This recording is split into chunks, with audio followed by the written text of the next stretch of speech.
Cheap used luxury is where a lot of people get trapped. They see leather seats, a V8 badge, a big body, a low price, and suddenly it feels like they've outsmarted the market. But anyone who has owned cars long enough knows the truth. Sometimes that cheap luxury car is cheap because the next repair bill is already waiting for you. But not every old luxury car is a disaster. Some aged better because they were built on simple platforms, known engines, understandable maintenance, and less fragile technology. This is a list of cars that can make sense for the right buyer and become a mistake for the wrong one. Before anyone gets clever with cheap used luxury, the Lincoln Town car is the car that forces the conversation back to common sense. It is not here because it is trendy. It is not here because it feels modern. It is here because it represents a kind of luxury that has almost disappeared. Big seats, soft ride, simple mechanical logic, and a platform that spent years proving itself in the real world. The reason it got cheap is obvious. It looks old, it drinks fuel, and many examples lived hard lives as livery cars, airport cars, hotel cars, or long-distance transportation machines. That means the badge is not the risk, the previous owner is the risk.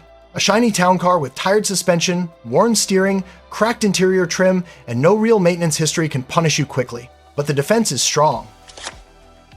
The Panther platform, the known V8, the body-on-frame construction, and the predictable repair culture make this car less mysterious than many European luxury sedans from the same era. It is not cheap like an economy car, but it is understandable. And for buyers who value comfort more than image, that matters. The version that makes sense is the cleanest, best-kept 2007 to 2011 town car you can find, especially one with service records and no signs of fleet abuse. Check the rear air suspension if equipped, control arms, bushings, brakes, tires, cooling system, transmission behavior, and interior condition. The right buyer is someone who wants space, comfort, relaxed cruising, and mechanical simplicity. The wrong buyer wants sporty handling, modern technology, low fuel bills, or a luxury car that feels current. The trade-off is fuel economy and image. You accept an old, thirsty, formal sedan in exchange for durability, comfort, and fewer surprises than many flashier luxury cars. Verdict: one of the most defensible, cheap luxury cars for the right buyer, but only if condition matters more than price. The town car is the obvious answer, but the next car is for the buyer who wants the same low-drama idea without paying for the Lincoln name. The Buick Lucerne CXL 3.8 is not the car people dream about, and that may be its biggest advantage. Nobody is overpaying for it because of hype. Nobody is calling it a collectible. Nobody is pretending it is exciting. It is simply a large, comfortable, quiet sedan that makes more sense when you stop shopping with your ego. This car became cheap because it lacks glamour. It does not have the presence of a town car, the reputation of a Lexus, or the badge appeal of a European sedan. Some buyers will sit inside and say, "That's it?" And they are not completely wrong. The Lucerne is more premium comfort than true luxury. It can feel soft, slow, conservative, and very much from another era. But the version that matters is the CXL with the 3.8-liter V6. That engine is the reason this car is in the conversation. It gives the Lucerne a more sensible ownership case than many prettier, more complicated luxury cars. The appeal is not performance or prestige. The appeal is comfort, simplicity, and a drivetrain people understand. A bad Lucerne is usually not bad because the concept is flawed. It is bad because someone treated it like an appliance and skipped maintenance. Before buying, look for cooling system care, smooth transmission shifts, suspension wear, brake condition, tires, electrical issues, and signs that the interior has been neglected. The right buyer is practical, calm, and not trying to impress anyone. This is for someone who wants cheap, comfortable transportation with a little old-school softness. The wrong buyer wants status, sharp driving, advanced tech, or a strong luxury car experience. The trade-off is emotional. You sacrifice excitement and prestige, but you may avoid the drama that comes with more desirable used luxury cars. Not glamorous, not special, but quietly smart when bought in the right condition. The Buick shows what happens when cheap luxury gets humble, but the next one brings that durability logic into a Lexus SUV with real truck DNA. Before we keep judging, drop a comment with the used luxury car you think is unfairly hated and the one you think deserves its bad reputation. Real ownership stories matter, because prices, mechanics, parts, and resale value change a lot depending on where you live. The Lexus GX 470 is where this list gets more tempting, and also where the buyer needs to be more careful. With the Lexus badge, a V8 engine, a proper SUV feel, and Toyota truck roots underneath, it is easy to understand why people want one. But desire is exactly what makes this car dangerous when the inspection is skipped. This is not a cheap SUV just because it is old. It is a heavy luxury 4x4 with premium parts, big tires, serious brakes, suspension components, timing belt service, and fuel consumption that will remind you every week that this is not a crossover. The biggest mistake is believing that Toyota, Lexus, durability means Toyota, Lexus maintenance is optional. Still, the defense is real. The GX 470 has substance.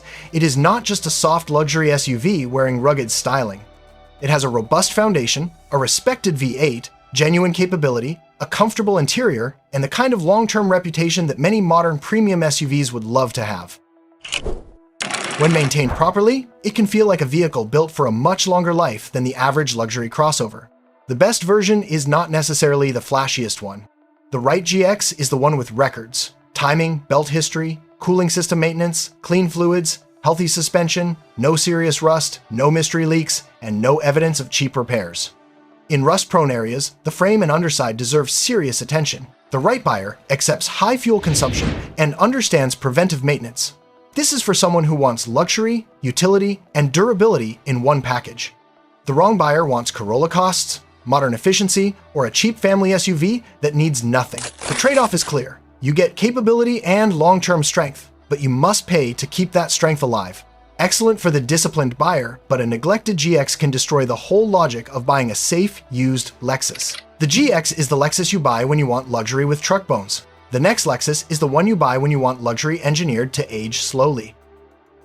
Some used luxury cars are cheap because the market forgot them. The Lexus LS 430 is different. People still remember it, still respect it, and still bring it up whenever the subject is long-lasting luxury. That reputation is deserved, but it also creates one of the biggest traps in this entire list. The trap is thinking every LS 430 is a safe buy just because it is a Lexus. It is not. This is a full-size executive sedan with premium suspension parts, electronics, luxury trim, expensive tires, serious brakes, and age-related issues that do not disappear because the engine has a great reputation. A neglected LS is still a neglected luxury car. What makes the LS 430 special is that it gives you real luxury without the same level of fear attached to many European sedans of the period. The cabin is quiet, the ride is smooth, the V8 is respected, the materials feel substantial, and the whole car has a calmness that newer cars often try to imitate with screens and fake complexity. The most defensible version is usually the cleaner, simpler car with the strongest service history, not the cheapest loaded example. Too many old options can become old bills. Check suspension condition, electronics, fluid history, timing-related service where applicable, brake wear, tire quality, climate control, interior pieces, and any warning signs that the previous owner was maintaining the badge, not the car. The right buyer wants true luxury and has money set aside for premium maintenance. The wrong buyer wants flagship comfort for economy.car ownership costs. The trade-off is paying executive sedan maintenance when needed, but getting a level of refinement that still feels genuinely expensive. Benchmark used luxury, but only when the history is as impressive as the reputation. The LS 430 is the elegant answer, but the final car may be the most honest one, because it gives you old-school luxury without pretending to be exotic. The Mercury Grand Marquis LS Ultimate is the kind of car the modern market almost laughs at before understanding it. It is big, soft, old-fashioned, and completely uninterested in looking athletic or high-tech, and that is exactly why it makes such a strong closing argument for this list. This car became cheap because image moved on. Buyers wanted crossovers, screens, sharper handling, smaller engines, and more modern interiors. The Grand Marquis stayed loyal to another era: wide seats, simple controls, a relaxed V8, and a driving experience built around comfort instead of excitement. Its accusation is fair. It is thirsty, dated, floaty, and not luxurious in the same way a Lexus LS is luxurious. Some examples were also neglected because owners saw them as cheap old sedans, not cars worth preserving. That is where the danger lives. A Grand Marquis with tired suspension, weak brakes, cooling issues, sloppy steering, and no service history is not a hidden gem, it is just someone else's deferred maintenance. But the defense is very strong for the right buyer. Underneath, it follows the same Panther logic that makes the town car credible. Familiar V8, simple layout, predictable repairs, comfortable ride, and parts knowledge that is much less intimidating than many premium imports. The LS Ultimate trim is the one that makes sense because it gives the better equipped version of the experience without changing the basic formula. The right buyer wants comfort, simplicity, low-stress cruising, and does not care about driving something with grandfather energy. The wrong buyer wants status, technology, fuel economy, sharp handling, or a modern cabin. The trade-off is image. You give up prestige, but you gain honesty. It does not pretend to be sporty, exotic, or cutting edge. It just does its job. Anti-status intelligence. For the right buyer, this may be one of the smartest, cheap, luxury adjacent cars left. The Grand Marquis is the perfect ending because it proves the point. Sometimes the smartest luxury car is the one that stopped trying to impress people years ago. The Mercury Grand Marquis LS Ultimate is the perfect ending because it proves the point. Cheap used luxury does not always mean buying the fanciest badge. Sometimes the smartest luxury car is the one that stopped trying to impress people years ago and simply kept doing its job. These 5 cars are not perfect. They still need inspection, service records, realistic expectations, and a buyer who understands the trade-off. The smart move is not buying the cheapest luxury car you can find. It is buying the right version, in the right condition, with the least mystery hiding underneath. Cheap luxury becomes a disaster when people buy image instead of history. But when the platform is simple, the engine is known, the problems are understood, and the maintenance makes sense, old luxury can still be defensible. Not fearless, not effortless, but defensible.